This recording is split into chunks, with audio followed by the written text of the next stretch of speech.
Today's reader is Vestal McIntyre, winner of the 2010 Grub Street Book Prize in Fiction for his great American novel, Lake Overture, published by HarperCollins to nearly universal high praise. According to the New York Times Book Review, where it was an editor's choice, an author is lucky to bring one character so vividly to life. The gifted McIntyre has done it for all of his. It may seem odd praise for a writer, but it's among the highest. As you drink in this book, you barely notice the words. The Washington Post said, McIntyre has created a vast, intricate lattice of relationships reminiscent of the novels of Richard Russo.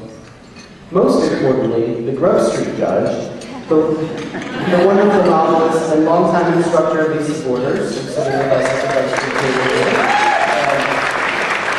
said in her citation, McIntyre's magnificent novel explores the social strata of a small town in Idaho in the 1980s. The prose is lush, the observations keen, and the plot engrossing to the last page. But what sets this book apart is McIntyre's utter sympathy for all of his characters. From Connie, the fundamentalist, whose reading of the Bible is too literal even for her own church, to Wanda, the addict who yearns to be a mother, to Enrique, a junior high school misfit who can occasionally be as cruel as his tormentors in his struggle for acceptance, the reader cannot help but be moved by the ways in which the good people of Yuma, Idaho stumble, rise, and grow. I was just talking to Lisa about the book a couple of days ago, and she said that not only was it a relatively easy choice for the prize, it's now in her pantheon of all-time favorite novels. Lake Overture is Vestal's second book. His first was a collection of stories, You Are Not the One, published by Carolyn Graff in 2004. I encourage you to read his bio in your program. I encourage all the editors, agents, and authors out there to nominate and suggest to your wonderful clients and friends to submit to the Grub Street Book Prize. And I urge you again to check out Vestal and to help me welcome him to the podium right now.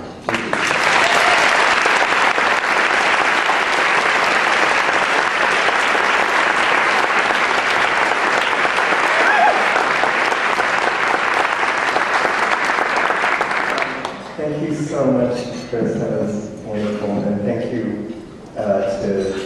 to everyone at Grub Street for making me feel so welcome, and Lisa, special thanks,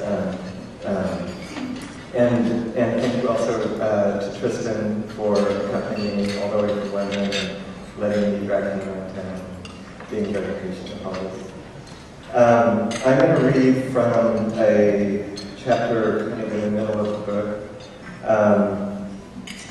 that has to do with the character Wanda. The book takes place in a small town called Yuma, Idaho, but this particular chapter takes place in Portland, where Wanda has traveled. And it's in 1986, which explains why she's talking about the TV show Donahue in the book. With trembling hands, Wanda flipped through an issue of Parenting magazine. It was all ads. That was okay, though, as she wouldn't have been able to concentrate on an article anyway. Then Helen rushed in and sat down right next to her. Are you nervous? Helen made Wanda nervous. She tended to sit too close to Wanda and look too directly into her eyes. And if Wanda looked away, Helen repositioned herself, chasing her gaze around the room.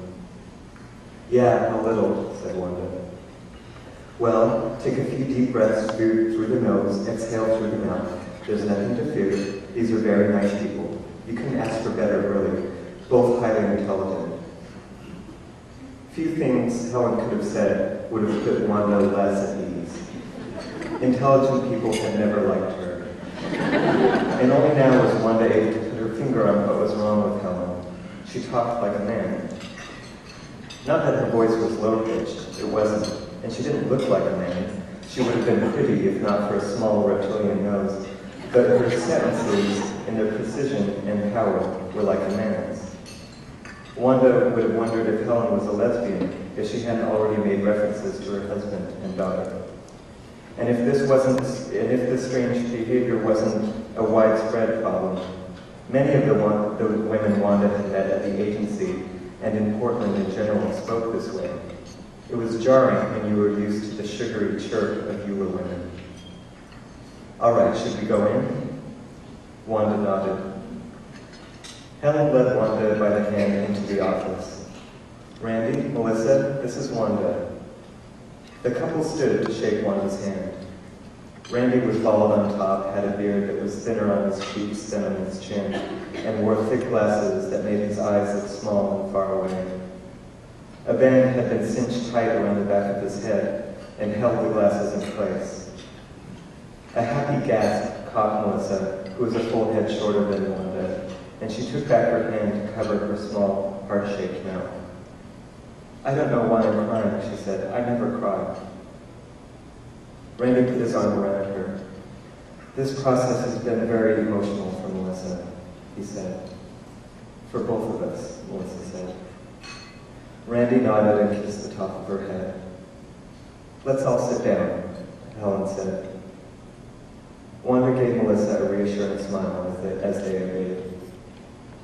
This is just an introductory meeting, said Helen. We've seen each other's profiles, we've seen Wanda's test results. At this stage of the game, we'd like to have a brief face-to-face. There's a lot to take in, so we keep it short. Of course, things are a little different since Wanda lives so far away. Wanda, I've made it clear to Randy and Melissa that you might be meeting with one or two other couples during the visit. So, like I said, just a brief meeting to put a face to the numbers, okay? Everyone nodded and smiled at each other. Wanda, I think Randy and Melissa have a few questions they'd like to ask.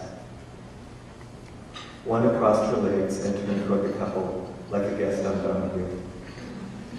Randy said, well, Wanda, your profile says that you grew up on a farm?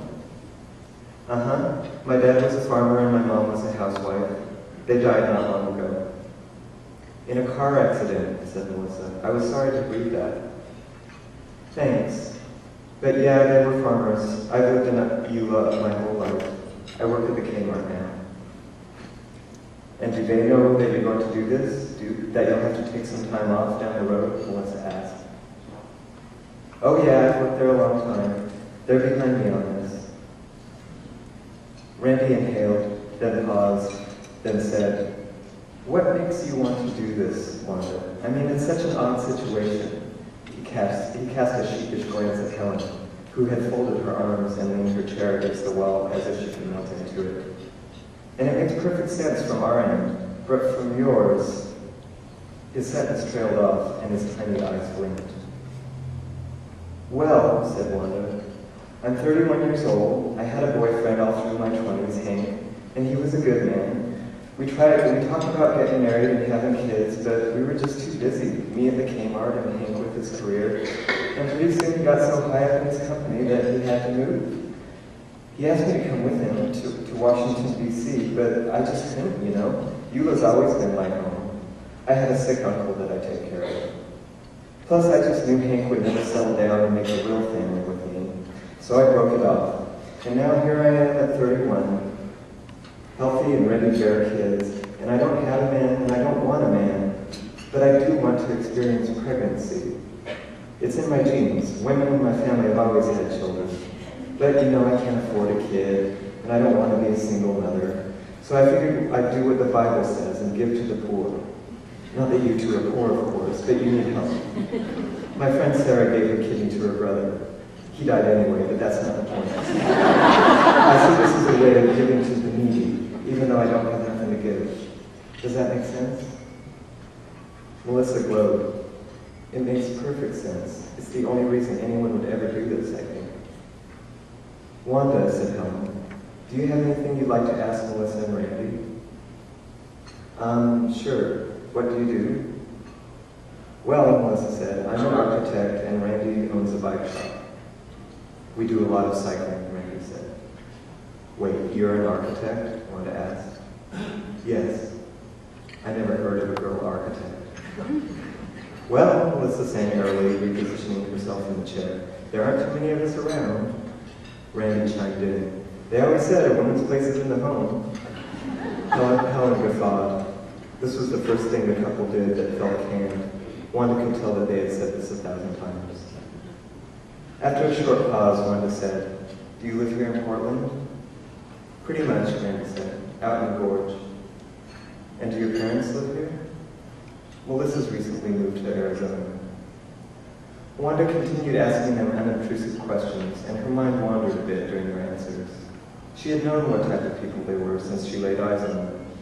They exercised regularly and watched very little TV. They used dental floss and voted in every election. There were people like them in Boise.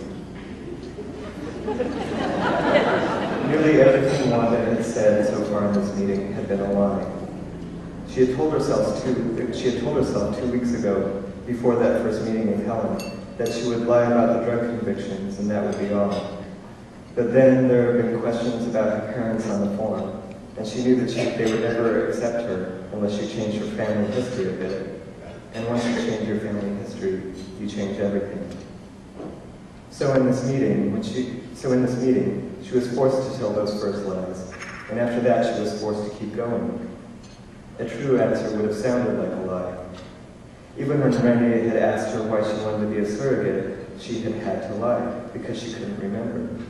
She had known once, back before she had been asked to put it into words, but ever since that conversation with her brother on his porch, she had been quoting the women on Donahue.